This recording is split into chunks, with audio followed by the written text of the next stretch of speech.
Présentez-nous ce guide. Donc ce guide, eh ben, comme Lydie vient de l'expliquer, ça a été un travail de 2 ans.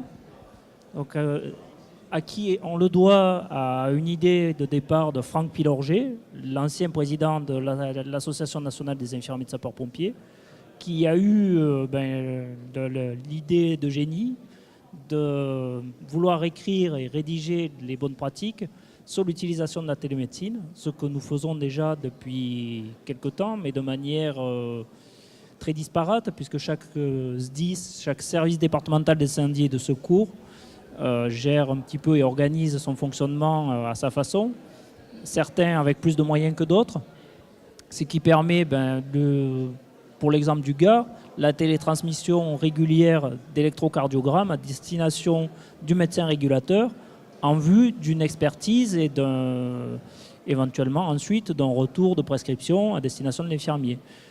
La mise en œuvre se fait sous la forme des protocoles infirmiers de soins d'urgence. Les protocoles infirmiers de soins d'urgence rentrent dans ce que prévoit le Code de la santé publique, puisque c'est prévu leur utilisation.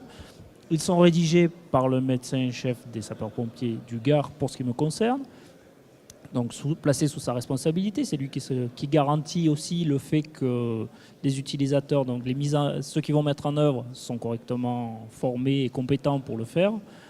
Et donc ensuite, dans le cadre de la télémédecine, nous avons des protocoles infirmiers de soins d'urgence, notamment sur la prise en charge des douleurs thoraciques, qui vont demander la télétransmission d'électrocardiogramme et qui sont co-signés par le médecin responsable du SAMU, qui de son côté va s'engager aussi à lire ce tracé et à donner une réponse à l'infirmier.